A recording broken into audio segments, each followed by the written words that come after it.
ना जाने क्यों पर राधिका का दिल यहाँ रुकने के लिए हाँ भरने को तैयार हो गया। अगर कभी कुछ होगा तो नीरज को आड़े हाथों ले ही लेगी वो। फिर भरत भी तो है, सबको छोड़ो। राधिका अकेली काफ़ी थी साहिल से उलझने के लिए। उसने कुछ सोचकर हामी भर दी और कुछ बोलने को ही उसके पहले ही नीरज बोला, मैं यहाँ तभी काम करूँगी जब आपके बॉस मुझसे माफ़ी मांगे। यही कहने वाली थी ना। वो उसके मन की बात समझ चुका था, क्योंकि उसने उसे जाने के पहले जिस रूप में देखा था उसे मालूम था वो इस तरह तो नहीं आएगी। पर यह मुमकिन नहीं हो सकता। वो बहुत सीरियस है अपने प्रोफेशन को लेकर। यहाँ उनकी मर्जी के बगैर बाहर की हवा भी नहीं गुजर सकती। मैं भी अपने लेवल पर कोशिश करके आपको रख रहा हूँ। आप बस अपने काम का 100% दीजिए। यकीन मानिए फिर सर को भी कोई दिक्कत नहीं होगी। उसने राधिका को मनाने की हर कोशिश करते हुए कहा, मगर फिर कभी वैसा हुआ तो मुझे नहीं मालूम मुझसे क्या हो जाएगा। बदले में वो सिर्फ मुस्कुराया। आप अभी से ज्वाइन कर सकती हैं। नीरज ने उसे ज्वाइनिंग लेटर पर साइन करने के लिए कहा तो वह मन ही मन भोलेनाथ को सोचने लगी कि अब कुछ गलत ना हो और वो बिना तमाशे के यहाँ काम करे। वो काबिल थी, बस साहिल उससे फिजूल में ना टकराए। फिर तो वह अपनी जगह बनाने में जी जान लगा देगी। नीरज ने भी चैन की सांस ली। हालांकि वो साहिल के आगे होने वाले रिएक्शन के लिए तैयार था। राधिका उठकर जाने लगी तो नीरज ने यूं ही पूछ लिया, आपकी फ्रेंड ठीक है? उसने सवाल किया तो वह देखती रह गई। उसे यकीन नहीं आ रहा था कि नीरज उसी मगरूर इंसान का असिस्टेंट है जिसमें मैनर्स नाम का एम भी नहीं। फिर जज्बात जैसे भारी शब्दों से तो उसका कोई वास्ता ही नहीं होगा। थैंक यू, वो ठीक है। राधिका आज अच्छे मन से इस जगह से जा रही थी, वो भी सिर्फ नीरज की वजह से। वही नीरज अपने आप में ही बड़बड़ाया, जानता हूँ सर के आने पर वो अपनी सारी भड़ास मुझी पर निकालेंगे, पर ना जाने क्यों कुछ तो बात ज़रूर है इसमें।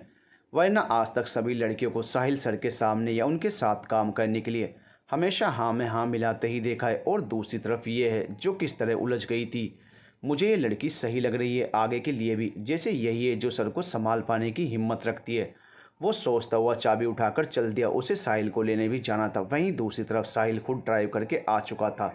अपने कंधों पर कोट लादे हुए बेहद गुस्से में आया था और गेट पर ही उसने फेंक दिया था। सिक्योरिटी के लिए खड़ा गार्ड उसे ऐसे देखकर घबराहट से पसीना पसीना हो गया। मालाबार हिल, जहां शहर के तमाम रईसों के बंगलों बने हुए थे, वहीं उनसे कुछ दूरी पर साहिल का घर था। चारों तरफ सन्नाटा पसरा हुआ था, जैसे आसपास में साहिल ने सारी जगह पर अपना हक जमाने के लिए उस एरिया पर अपना कब्जा किया हो और एकांत सी जगह चुनकर वहां अपना आशियाना बनाया हो। साहिल का घर किसी महल से कम नहीं था। एंटर होने के लिए बड़ा सा दरवाज़ा जो साहिल को देखकर ही खुलता था। बड़े से हॉल में महंगे से सोफे पड़े थे। दोनों तरफ से ऊपर की तरफ जाती घुमावदार सीढ़ियाँ उसे रॉयल लुक देती थी। ऊपर जाने वाली दीवार पिक्चर वॉल थी जिस पर ढेर सारी पेंटिंग्स और एग्जीबिशन में से लाई गई यूनिक तस्वीरें लगाई हुई थी। वहीं दोनों सीढ़ियों के बीच की दीवार पर साहिल की बड़ी सी तस्वीर लगाई हुई थी, जिसमें वो सूट बूट पहना थोड़ा आगे की तरफ झुककर खड़ा था, जैसे वो तस्वीर ना होकर सच में वही हो। हॉल की दूसरी तरफ उसका पर्सनल बार बनाया हुआ था जहां महंगी शराब की बोतलें सजाई हुई थी। उसकी दूसरी तरफ एक दरवाज़ा था जो बाहर लॉन की तरफ खुलता था। कुल मिलाकर उसके घर की हर चीज़ कीमती और आलीशान थी, जो उसकी बेशुमार रईसी को चीख चीख कर बयान कर रही थी। मगर इस बंगले में उसका कोई अपना नज़र नहीं आ रहा था, बस उसके घर की देख रेख के लिए रखे गए स्टाफ के सिवाय। वो आया तो उसे पानी का गिलास देने वाला सर्वेंट कांपते हाथों से उसके सामने ट्रे लेकर खड़ा हो गया। साहिल ने गिलास लिया और एक झटके में उसे अपने हाथों में ही तोड़ डाला। वहाँ मौजूद हर सर्वेंट स्टाफ सिहर कर रह गया। तुम सबकी छुट्टी है आज के लिए, तुम सब जा सकते हो। वो आंखों में अंगारे लिए तेज़ आवाज़ में गरजा और बाहर की तरफ बढ़ गया। बाकी सभी अपने सर्वेंट क्वार्टर की तरफ जाने के लिए किसी तीर की तरह भाग छूटे। साहिल को बोर्डिंग स्कूल की बातें याद आते ही वो गुस्से से भर उठा था। साहिल मल्होत्रा आज तक किसी के सामने नहीं झुका था, न ही किसी के लिए रुका था। उसकी हिम्मत कैसे हुई मुझे इंतज़ार करने का कहने की, वो भी 1 महीना। साहिल को सोचकर ही गुस्सा आ रहा था। वो शराब गिलास में डालने की बजाय सीधा मुंह से बोतल लगाकर पीने लगा। उसका गुस्सा जब उसकी सहन से बाहर होने लगता तो वो शराब के साथ सिगरेट पीने लगता। उसे अपना गुस्सा ख़त्म करने के लिए सिगरेट की तलब सी उठती थी। वो बोतल हाथों में पकड़े सीढ़ियों से होता हुआ अपने स्टडी रूम में जाने के लिए मुड़ा। तभी एक कमरे के आगे उसके कदम ठिठक गए। वो कमरा उसके लिए एक कमज़ोर कर देने वाली कड़ी जैसा था, मगर अभी वो वहां जाकर कमज़ोर नहीं पड़ना चाहता था। तो वह अपने कदमों को जबरन अपने कमरे की तरफ घुमाए और ड्रॉर से सिगरेट का पैकेट निकालकर बिस्तर की तरफ बढ़ गया। अपने गले में बंधी टाई की नोट ढीली करके वो पीछे की तरफ सिर टिकाकर बैठ गया। उसकी कंजी आंखों में आज गुस्से और नफरत के साथ एक अलग भावना भी थी जो बेबसी की थी। वो पूरी दुनिया पर अपना कंट्रोल कर सकता था, बस एक जगह आकर वो बेबस हो जाता था। बोर्डिंग स्कूल याद करते ही उसकी दिमागी नसें तनने लगी। समझती क्या है वो अपने आप को? उसकी इतनी ज़रूरत कि वो साहिल मल्होत्रा को इंतज़ार करवाए। वो सिगरेट का गहरा कश लेते के बाद बोला, बहुत पछताएगी वो, बहुत। जाने अतीत की कौन सी परतें छुपाए रखे था साहिल, जिनके खुलने के लिए वो खुद भी अभी तैयार नहीं था। वो बस अगले महीने की तारीख का इंतज़ार करने लगा। जाने कौन सा तूफान उठने को था। वहीं दूसरी तरफ the number you have dialled, Sahil का मोबाइल बंद आ रहा था और नीरज समझ गया था कि वह अब अकेला रहना चाहता है। उसने घर के किसी स्टाफ को साहिल पर ध्यान देने के लिए कहा, क्योंकि वह नशे की हालत में घर में तोड़ फोड़ मचाए रखता था। उसने महेश को फ़ोन किया, जो काफ़ी वक्त से साहिल के घर काम कर रहा था। सर, साहब ने सबको बाहर भेज दिया। Damn it. ओके, मैं देखता हूँ। नीरज ने साहिल के पास जाना ही सही समझा। नीरज और भरत साहिल के फार्म हाउस में रहते थे। क्योंकि नीरज साहिल का खास था और भरत नीरज का भाई होने के नाते उसके साथ रहता था। वो जैसे ही उसके घर के आगे खड़ा हुआ दरवाज़ा लॉक्ड देखकर परेशान हो गया कि अब क्या करना है। उसने फ़ोन ट्राई किया पर साहिल ने फ़ोन बंद कर रखा था। ओ गॉड, क्यों आती है ये 25 तारीख? नीरज बड़बड़ाता हुआ बैकयार्ड में बने पीछे के दरवाजे से जाने लगा। ये एक खुफिया दरवाज़ा था मल्होत्रा मेंशन में घुसने का, जिसका पता भी साहिल ने सिर्फ नीरज को बताया हुआ था।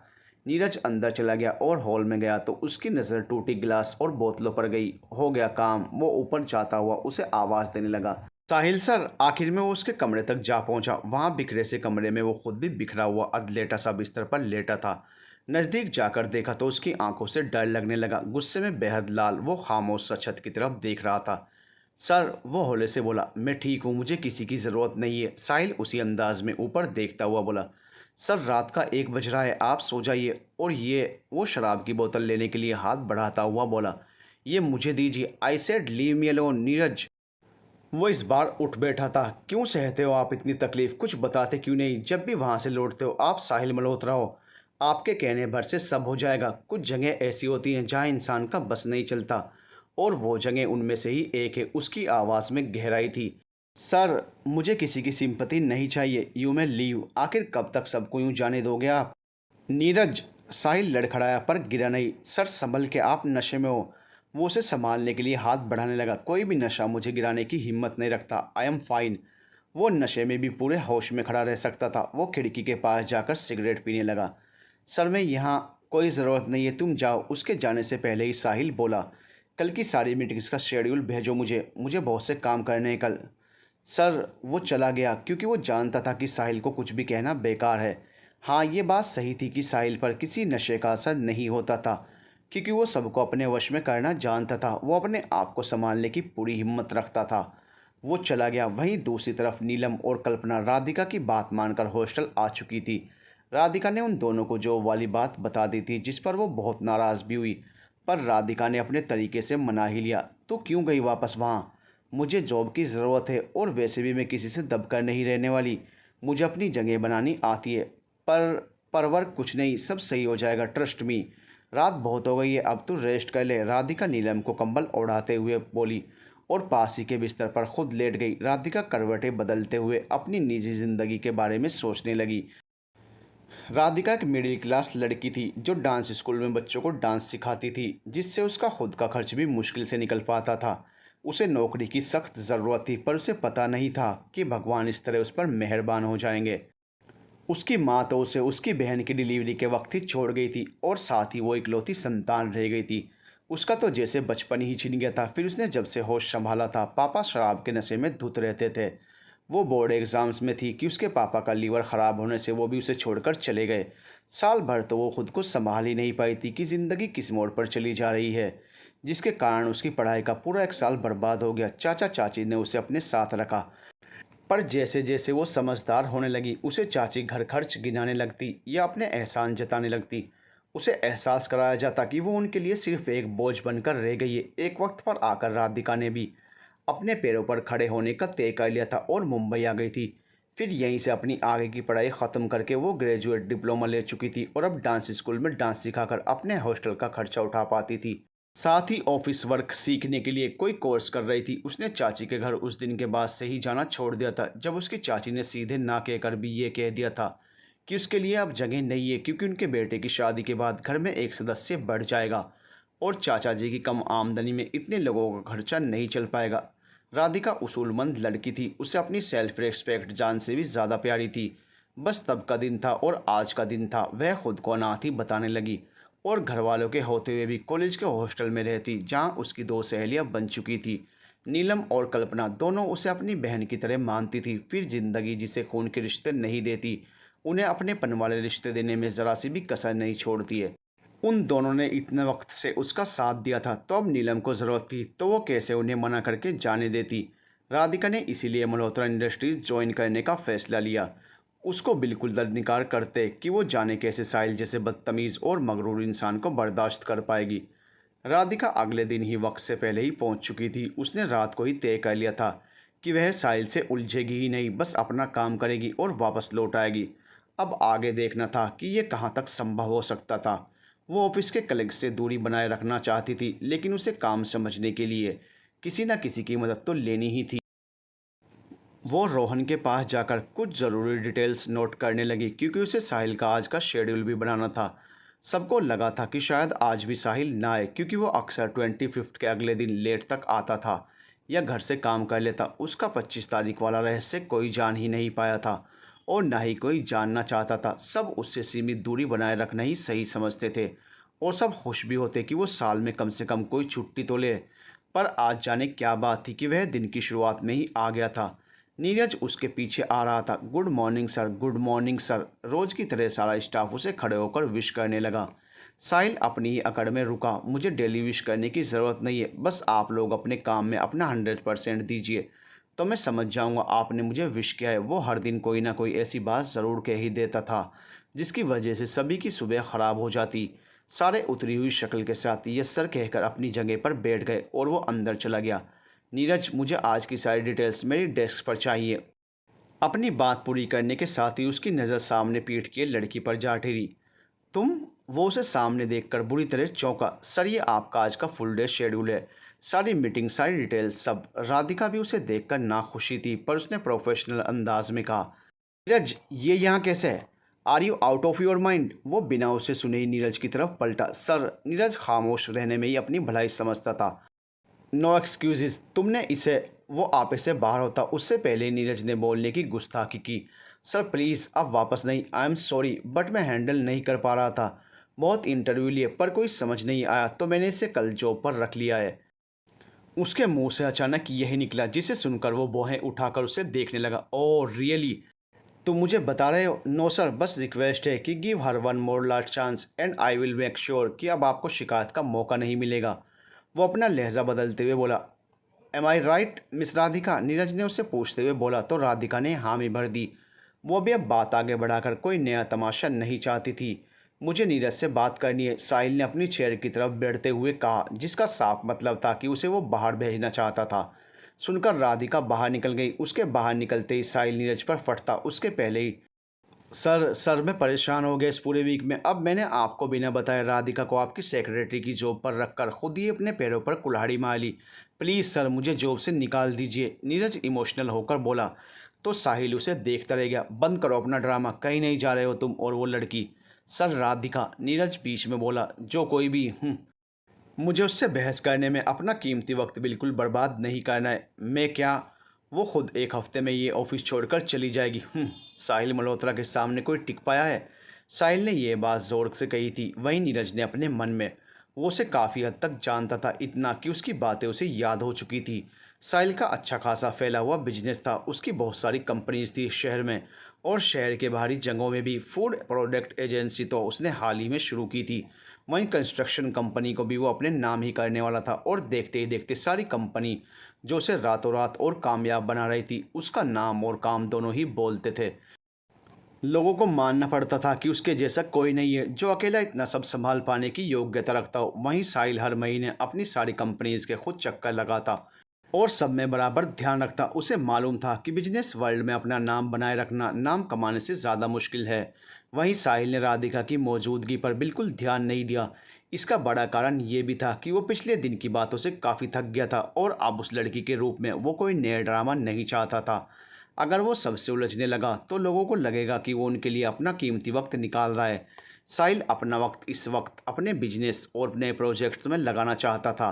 वो राधिका की रखी गई सारी फाइल्स चेक कर रहा था। राधिका ने सारी डिटेल्स अच्छी तरह मैनेज करके उसे रिपोर्ट दी थी, पर साहिल का अहंकार उसे किसी की तारीफ करने की इजाज़त नहीं देता था, और उस लड़की की तो बिल्कुल नहीं, जिसको वो पहली नज़र से नापसंद करता था। राधिका का केबिन उस पर नज़र रखने के हिसाब से साहिल के ठीक सामने ही बनाया गया था, पर वो उसे नज़रअंदाज करती हुई बाहर हॉल की तरफ निकल गई। वो खुशमिजाज लड़की थी, ज़िंदगी से भरी हुई। वो यहाँ सबसे घुलने में ही भलाई समझती, क्योंकि कहा जाता है जिनके साथ काम करते हैं उनसे तालमेल बनाए रखना ज़रूरी है, नहीं तो वहाँ काम करना मुश्किल हो जाता है। Hello miss new secretary. Bharat के पास खड़े तीन चार लड़के राधिका को नज़र भर देख कर बोले, हेलो। उसने औपचारिकता पूरी की। भगत उसके बोलने के पहले ही भरत ने आंखें निकाली थी, पर तब तक वो कलीग्स के लिए जानने का विषय बन चुका था। है गाइस, ये राधिका है एज ए सेक्रेटरी, तो आप जानते हैं ये मेरी फ्रेंड भी है। सब उसे देखने लगे। वो खूबसूरत थी, इतनी की देखने वाला उसे एक बार और देखना चाहे, पर फिर भी बाकियों को उससे प्रॉब्लम होने लगी थी, क्योंकि उसके आने पर उनके दोस्त की जॉब चली गई थी। इतनी भी दिलचस्प नहीं, रॉकी ने बेवजह कमेंट करके अपनी जॉब खोई।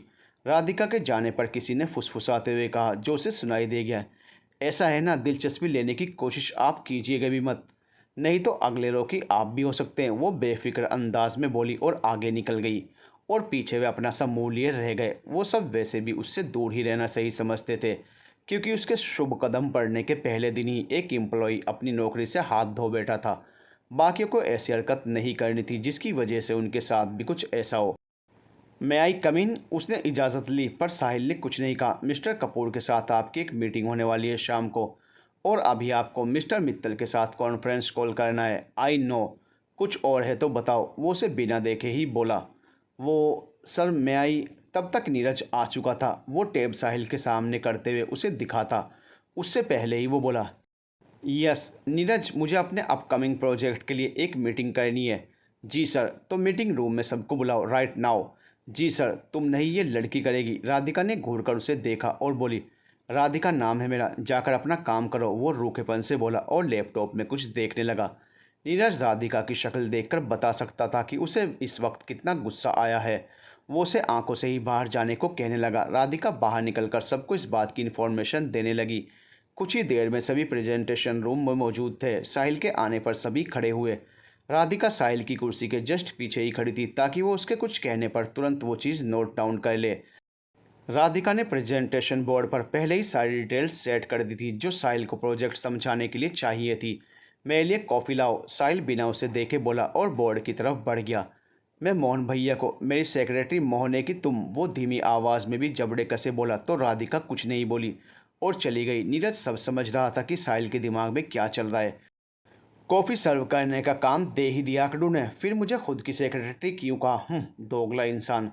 सेक्रेटरी कब ये कहने लगी। वो बड़बड़ाती हुई कॉफ़ी काउंटर के पास चली गई। मुझे भी तो देखना था प्रेजेंटेशन कैसे दिया जाता है, नए आइडियाज़ पर काम कैसे किया जाता है। मैं देखूंगी तो ज़रूर। वो कॉफ़ी लेकर फटाफट चली गई। यस हियर, हमारी न्यू कंस्ट्रक्शन कंपनी जो हमने हाल ही में हायर की है, उसके लिए मैंने एक प्रोजेक्ट सोचा है। उस प्रोजेक्ट में मुझे आप सभी के अपने अपने अलग आइडियाज़ जानने हैं। जिसका भी आइडिया मुझे बेस्ट लगा मैं उसे आगे ले जाने का सोचूंगा। साहिल प्रेजेंटेशन बोर्ड पर सभी को प्रोजेक्ट की जानकारी दे रहा था। तभी राधिका बेधड़क सी रूम में दाखिल हो गई। फिर साहिल की कॉफ़ी रखकर सब समझने की कोशिश करने लगी। तभी उसे महसूस हुआ कि हर कोई उसे ही देख रहा था। साहिल बोर्ड की तरफ ही देख कर बोला, मेरी परमिशन ले आने से पहले sorry sir, you should be out. Sir. वो बेयकीनी से देखने लगी। नीरज उसे आंखों से ही बाहर जाके वापस आने को कहने लगा, तो वह खड़ी होकर वापस चल दी और इस बार फिर से दरवाजे पर दस्तक देकर बोली, मैं आई कम इन सर। नो। साहिल ने कहा और मुंह फेर कर खड़ा हो गया। यह हाई लेवल की बेइज्जती थी राधिका की, वो भी इतने स्टाफ के सामने, मगर वो कुड़कर रह गई। उसे साहिल के व्यवहार का अब आदी होना ही था। वो हर बात पर तलवार लिए तो खड़ी नहीं हो सकती थी, तो वह पेन पेपर लेकर बाहर से ही सब सुनने लगी, क्योंकि वो जानती थी कि साहिल भले ही अभी उसे अंदर नहीं आने दे रहा, पर मीटिंग ख़त्म होने के बाद वो सारी चीज़ें उससे रिटर्न में मांगेगा। हालांकि उसे ज़्यादा कुछ साफ सुनाई नहीं दे रहा था, पर वो अपनी तरफ से कोशिश कर रही थी। मीटिंग 2 घंटे तक चली थी और राधिका लगातार खड़ी थी। नीरज और भरत को बुरा लगा, पर वो हर बार कुछ बोल भी नहीं सकते थे। यस एवरीथिंग इज़ क्लियर, साहिल ने सभी से कहा, तो सभी ने यस सर कहकर हामी भर दी। Okay then meeting is over, वो बोला और हवा की तरह राधिका के पास से गुजर गया। पास से निकलने पर उसके महंगे परफ्यूम की खुशबू का झोंका राधिका के जहन में बस गया। उसकी स्टाइल, उसकी पर्सनैलिटी, उसकी हर चीज़ काबिल तारीफ़ थी। उफ़, ये क्या सोच रही है राधिका? राधिका ने सिर झटका और तुरंत बैठने के लिए कुर्सी खींचनी चाहिए, तभी उसका बुलावा आ गया। Yes you girl, come in my cabin. यार ये नहीं सुधर सकता ना। वो गुस्से में उठी और आगे चल दी। जो पॉइंट्स मैंने मीटिंग में डिस्कस किए ये रहे सर। उसकी बात ख़त्म होने से पहले ही वो फाइल आगे करती हुई बोली। तो साहिल उसे देखने लगा। इस वक्त वो खुले बेतरतीब बालों में थकी हुई सी उसके सामने खड़ी थी। साहिल को जाने क्या सूझा, वो अगले ही पल बोला, सिट।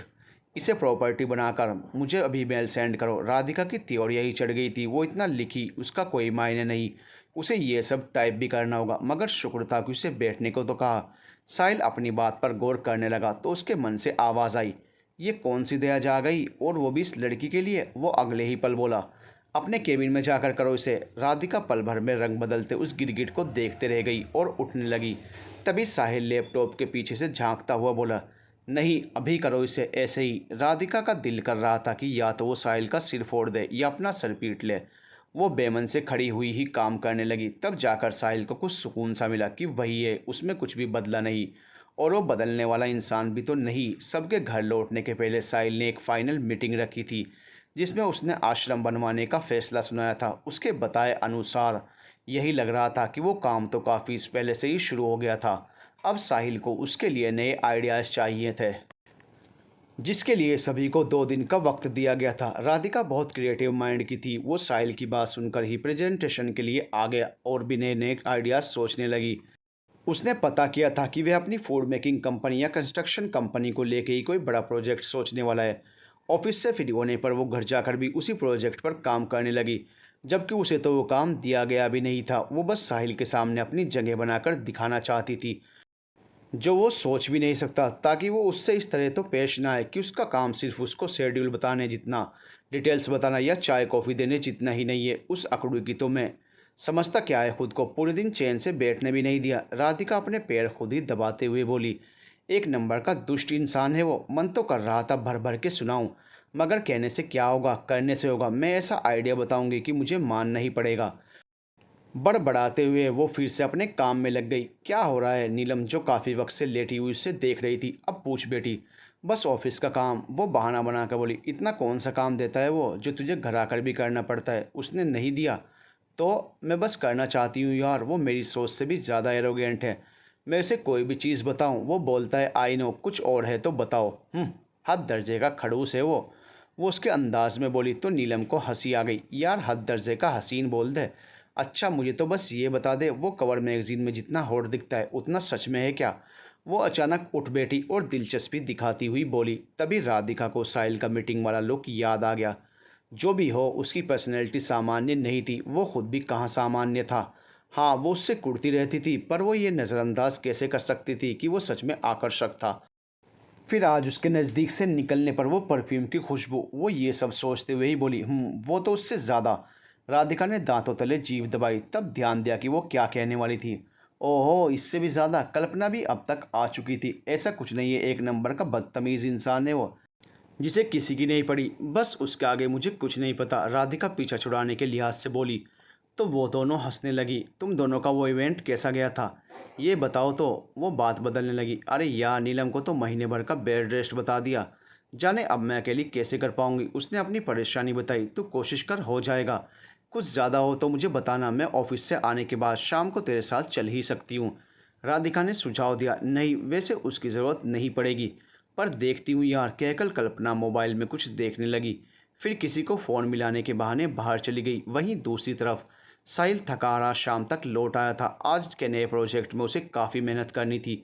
वो फ्रेश होने के बाद अपने महल से घर में टहलता हुआ हॉल की तरफ आ गया। दीवार पर लगी घड़ी पर नज़र पड़ी तो वह नीचे चला गया। इस वक्त अपने घर में आलीशान से डाइनिंग टेबल पर अकेला बैठा था और सबको ध्यान से देख रहा था। सारे लोग अनजानी थे उसके आसपास। अपना कहने के लिए तो उसका सुकून भी उसके साथ नहीं था। फिर शख्स का होना तो बड़ी बात थी। वो कुछ सोच ही रहा था और पास ही खड़ा सर्वेंट उसके आदेश के इंतज़ार में था कि वो कब बोले और कब वो खाना सर्व करे। सर। वो खोया हुआ सा बोला। सर खाना। वो उसका रवैया भूला नहीं था। मुझे भूख नहीं है, तुम लोग जा सकते हो, वो बोला और उठने लगा। अरे साहब, आपके पसंद की साबूदाने की खीर बनाई है, नहीं खाएंगे? पीछे से एक सर्वेंट सफ़ेद क्रॉकरी बाउल में खीर लिए आ रहा था। महेश, जो काफ़ी वक्त से साहिल का कुक था, और वो इतने वक्त में इतना तो जानता था कि उसे कब और कैसे बात करनी थी, उसने रोकने की कोशिश में कहा तो साहिल के कदम रुक गए। वो कुर्सी खींचकर वापस बैठ गया और बाउल को गौर से देखने लगा। फिर अचानक ही बोला, ओके, डाल दीजिए। महेश ने कांपते हाथों से उसे सर्व किया और पीछे हट गया और सबको किचन में जाने का कह दिया। साहिल ने जैसे ही एक निवाला मुंह में रखा, उसके दिमाग में जाने कौन सी यादें तैरने लगी जो उसे अपने साथ खींच ले जाना चाहती थी। यम, कितनी टेस्टी खीर है। हाँ, होगी ही, मैंने अपने हाथों से जो बनाई है। झूठे हैं आप, ये तो। अचानक उसके कानों में दो तीन लोगों की आवाज़ एक साथ गूंजने लगी थी, जो उसके लिए अनजान बिल्कुल नहीं थी, बल्कि वो उसके जहन में कैद रहती थी। वो आगे कुछ सोच पाता उससे पहले अगले ही पल उसने पानी पीने के लिए गिलास उठाया और उस निवाले को जबरन गले से नीचे उतारा। अकेलेपन के ये आलम कुछ ऐसा था कि उसकी मनपसंद चीज़ भी उसके हलक से नहीं ढल पा रही थी। नतीजन वो बुरी तरह खांसने लगा था। साहब, महेश करीब आता मगर उसने हाथ के इशारे से रोक दिया और बिना खाए ही बाउल लिए ऊपर की तरफ बढ़ गया। साहब, कब तक ऐसी ज़िंदगी जिएंगे भला? दुनिया की नज़र में ये जितने सख्त हैं, असल में ये उतने ही मोम के बने हैं। बस ज़रूरत है तो इस मोम को पिघालने वाले की। जाने क्या होगा आगे इनके साथ। वो उसे जाता देख अफसोस में बोला। महेश उसका सर्वेंट था, पर साहिल नीरज के बाद घर में उसकी ही बात मानता था। वो काफ़ी वक्त से उसके लिए काम कर रहा था, तो जाहिर है साहिल के जीवन के सुख दुख, उसमें आने वाले पड़ाव और इंसानों के बारे में महेश भी जानता था। साहिल को वो दो नज़रिए से देख चुका था, जिसमें एक तो वह मोम था और दूसरे में शक्ति का लिबास ओढ़े पत्थर का पुतला। साहिल अपने कमरे की ओर बढ़ गया। वो जब भी अकेलापन महसूस करता था तब म्यूज़िक सुनता था। दुनिया की नज़रों में जो पत्थर दिल इंसान था, उसका दिल भी किसी बात के लिए घुटता था और धड़कने की कोशिश करता। पर साहिल बड़ी सफाई से उसे शराब के ज़रिए या सिगरेट के धुएं में दबा देता था। पर आज वो सिगरेट या शराब का सहारा लेकर नहीं, बल्कि संगीत के ज़रिए इसे मिटाना चाहता था। पर मिटने से पहले इसे जी भर के याद भी करना चाहता था। उसे पुराने गानों और गज़लों का शौक़ था, और वो भी कुछ इस तरह की वो उसे पुराने अंदाज में ही सुनता था। रॉकिंग चेयर पर लेटा वो गज़ल के बोल महसूस करने लगा। दिन कुछ ऐसे गुजारता है कोई, जैसे एहसान उतारता है कोई, आईना देखकर तसल्ली हुई, हमको इस घर में जानता है कोई। वो अपनी भावनाओं को लेकर इस तरह बन चुका था कि उसके सख्त चेहरे पर एक भी शिकन नहीं आ पाती थी। उसका चेहरा सदा एक सा ही रहता था, जहाँ कभी कोई भी इमोशन देख पाना मुश्किल हो जाता था। वो नींद के आगोश में जा चुका था। वो कहते हैं ना कि लोग थकने पर सो जाते हैं, मगर साहिल तो अपनी पुरानी बातों से, यादों से थक चुका था कि उसकी नींद कहीं खो सी गई थी। ये तो शरीर की ज़रूरत की पूर्ति के लिए वो सो जाता था, वरना उसकी नींद तो आज से 1 साल पहले ही उड़ चुकी थी, जो अब तक नहीं लौट पाई। साहिल सुबह वो जल्दी उठकर जिम करता था, उसके उठने पर ही सुबह हुआ करती थी। पर आज 9 बजे तक भी वो नहीं जगा था, जो नीचे मौजूद हर स्टाफ के लिए चिंता का विषय था। वो खड़ूस ज़रूर था, पर उनका मालिक होने के नाते सब उसकी खैरियत ही चाहते थे। सब जानना चाहते थे कि वो नीचे क्यों नहीं आया, मगर किसी की भी हिम्मत कहाँ थी उसकी मान में जाकर उसका हाल चाल पूछ ले। महेश सर, आपको जाना चाहिए, एक ने घबराते हुए कहा। हाँ, सही कहा, इनके जाने से वो कम गुस्सा होंगे। सर्वेंट आपस में बातें कर रहे।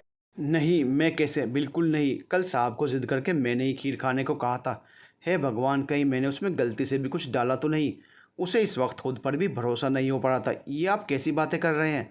आपने सच में कहीं कुछ? सब भौचक्के के रह गए थे। दिमाग ख़राब है तुम लोगों का? ये करना तो दूर सोच भी नहीं सकता। उसने गलत ना होने पर भी सफाई दी। तो फिर जाइए ना, मैं नीरज सर को बुलाता हूँ। वो फ़ोन मिलाने लगा, पर ख़राब मौसम की वजह से फ़ोन नहीं लग रहा था। वहीं राधिका ने पूरी तैयारी कर ली थी प्रेजेंटेशन की। उसे यकीन था कि उसका आइडिया काम करेगा, मगर जैसे ही काम ख़त्म करके बाहर का नज़ारा देखा तो टेंशन में पड़ गई। मौसम का हाल कुछ ठीक नहीं लग रहा था और उसे आज जल्दी जाना था। नीरज ने सुबह ही उसे जल्दी पहुंचने का मैसेज करके बताया था, मगर जैसे भी वो जाना तो था ही। वो सोचकर तैयार होने लगी। सर को क्या हुआ? वो कार ड्राइव करते हुए सोच रहा था। महेश ने नीरज को खबर कर दी थी। कहाँ है सर? वो आते ही बोला। वो ऊपर। उसने इशारा किया।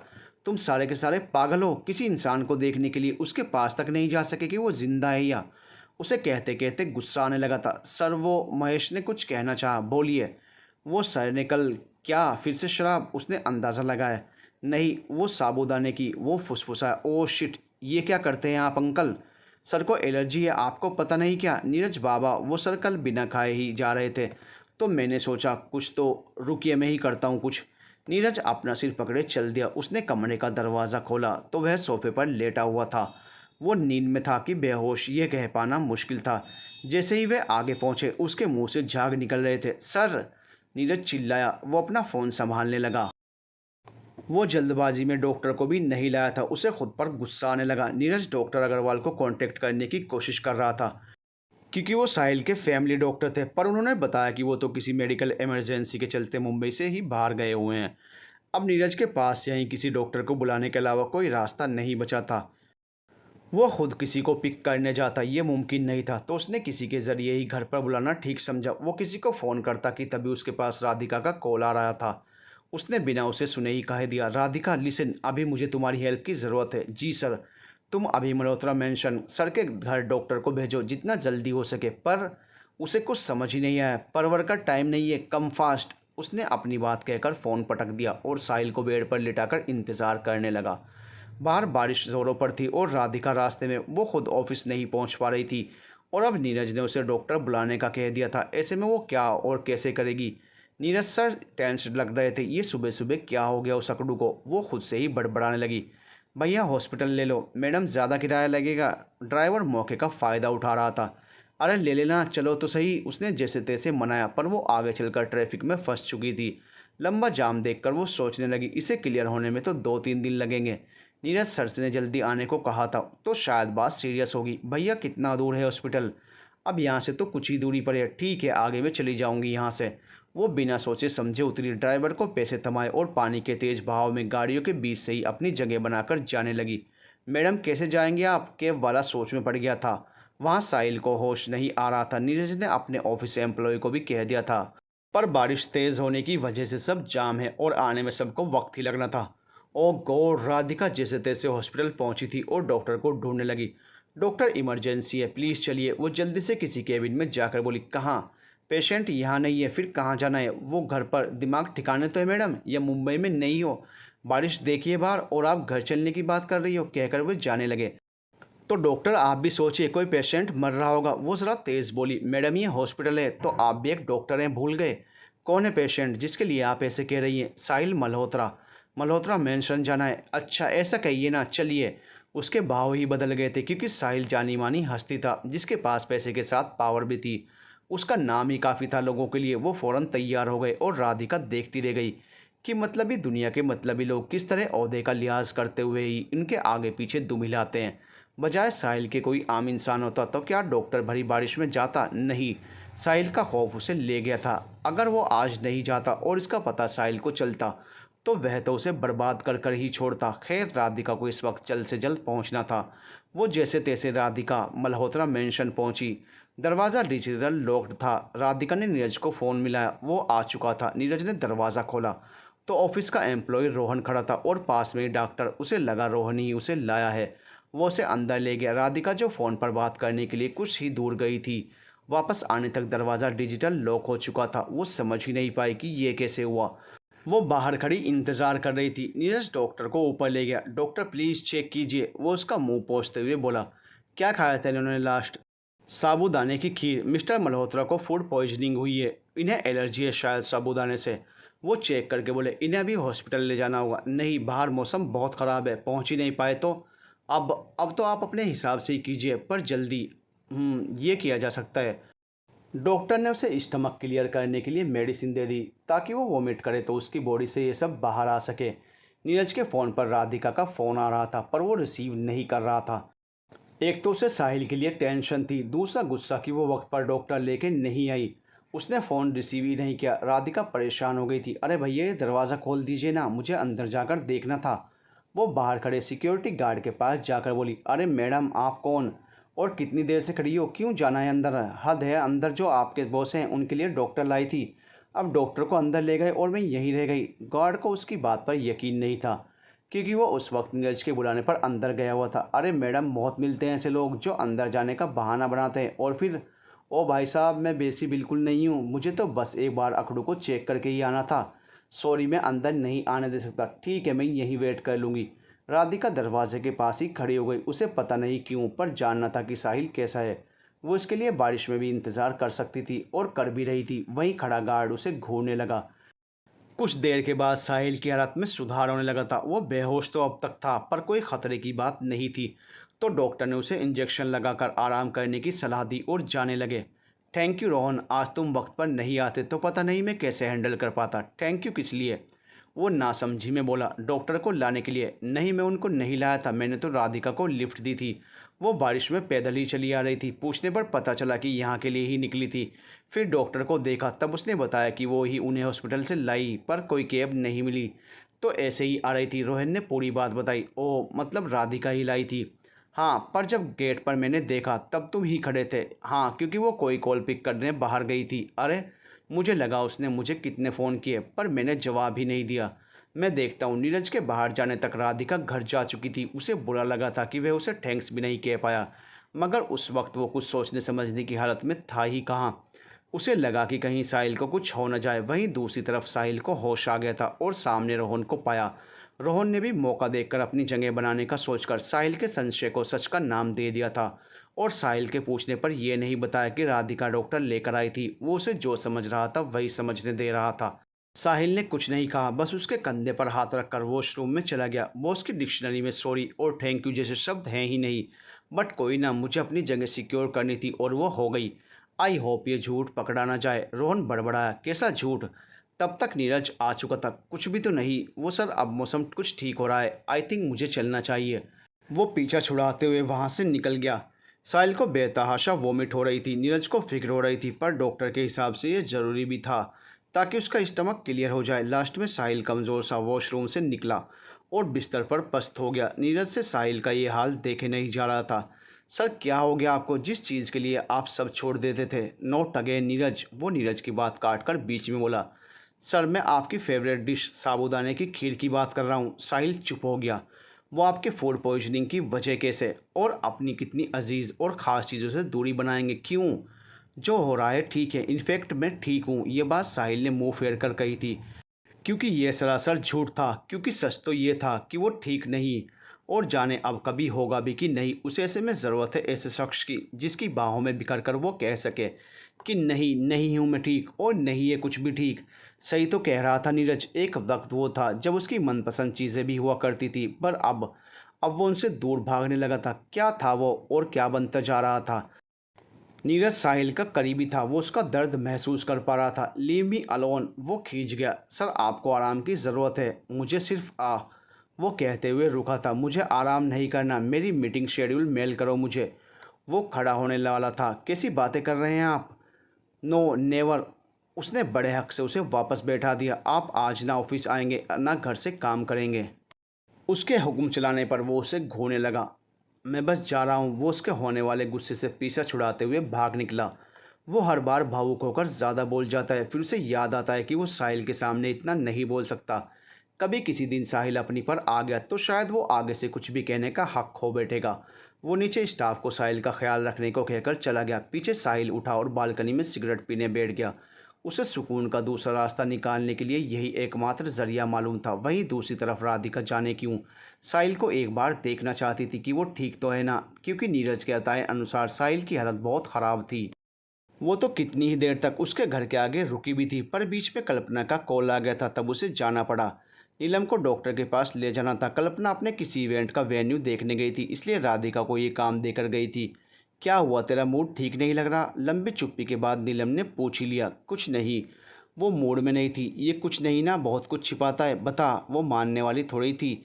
अरे यार, ये सब ना बस बेईमान मौसम की वजह से हुआ है। वो जैसे इंतज़ार में थी। नीलम आसमान देखने लगी जो अब तक काफ़ी साफ हो चुका था। कैसे? उसने पूछा। सुबह कैसे बाहर से हालात थे और अब देखी से? वो मुंह बनाकर बोली। हुआ क्या? वो कुछ समझ ही नहीं पा रही थी, तो राधिका ने सारी बात कह सुनाई। अच्छा, साहिल मल्होत्रा बीमार भी पड़ता है क्या? वो हंसते हुए बोली। मतलब? राधिका समझ ही नहीं पाई। मतलब ये कि तुझे उसकी फिक्र हो रही है। वो उसके चेहरे पर नज़र गड़ाए थी। नहीं, ऐसा कुछ नहीं है। वो तो बस वो नज़र चुरा रही थी। तो कैसा है? भला मुझे क्या मतलब उससे? वो तो नीरज सर ने बोला, उस हिसाब से मुझे ज़्यादा ही लगा। कोई ना, छोड़, मैं ऑफिस जाकर पता कर लूँगी। वो बात बढ़ाना ही नहीं चाहती थी। वो कुछ बोलती हुई मुस्कुराने लगी। राधिका उसे चेक करवाकर घर छोड़कर सीधे ऑफिस चली गई। जहाँ जाकर वो साहिल के केबिन में गई जो खाली था। वो बाहर आकर किसी से पूछती कितने में नीरज आ चुका था। वो भी राधिका का ही इंतज़ार कर रहा था। अरे तुम इतना लेट कैसे? वो उसे देखकर बोला, सर वो अब ठीक है, आज नहीं आएंगे। ओह, सुनकर उसे बुरा सा लगा। थैंक यू टू यू, अगर तुम टाइम पर ना आती तो। अरे नहीं सर, कोई कैसा भी हो, मेडिकल इमरजेंसी में तो कोई दुश्मन की भी हेल्प कर दे। फिर वो कुछ ज़्यादा ही बोल गई थी। एहसास होने पर चुप हुई। सॉरी वो, इट्स ओके, बट सर इतने भी बुरे नहीं हैं। इनफैक्ट जैसा खुद को दिखाते हैं वैसे तो बिल्कुल नहीं। डबल पर्सनैलिटी हैं, सभी जानते हैं। वो बड़बड़ाई। कुछ कहा तुमने? नीरज बोला और अपने काम में लग गया। राधिका भी वहाँ से चली गई। आज जाने क्या हुआ, जो चाहकर भी मन नहीं लग रहा था, कुछ ख़राब सा महसूस हो रहा था।